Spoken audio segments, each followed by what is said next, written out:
Brent, welcoming you to the Ultimate League.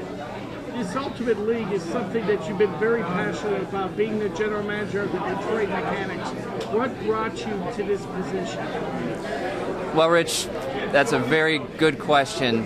For me, it's a little different journey than most general managers would have. In falling in love with the sport, I recognized the potential immediately of what it could do in the realm of youth fitness.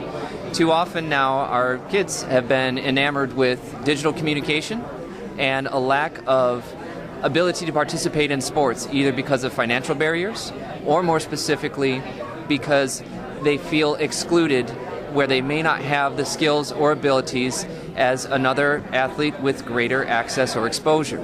So what ends up happening is they choose to do nothing. And in that choice, we've created our own problems. One of which is that after the year 2000, 1 out of 3 of our kids are going to develop adult onset diabetes because of lifestyle and food supply issues. To me, this became a perfect opportunity to meet the challenge of harsh financial times, as well as give the kids something to get excited about again, to get out on the field and play.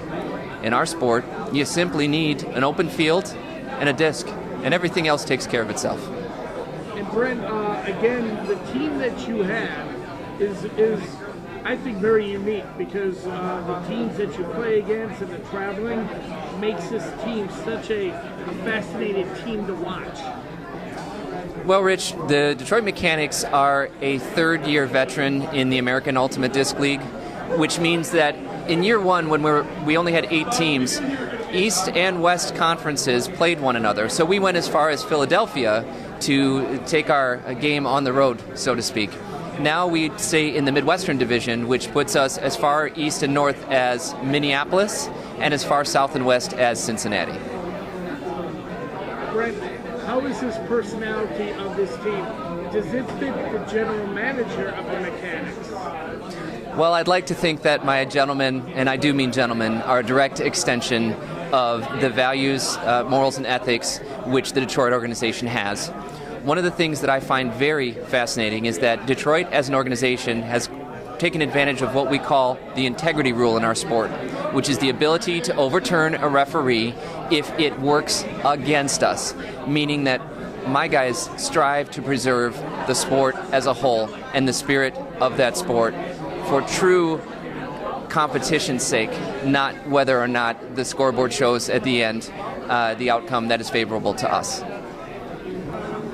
Brent, the traveling must be brutal. How did this team keep afloat? Well, Rich, one of the things that I've done is lead by example. The first 2 years being a primary driver for all of our road games. I know what the boys experience on the road, and more specifically, we do things in shifts and work as a well-oiled machine behind the scenes, having statisticians, trainers, drivers, and volunteers working behind the scenes so that the athletes can focus on sleeping, eating, and playing the game to their best of ability.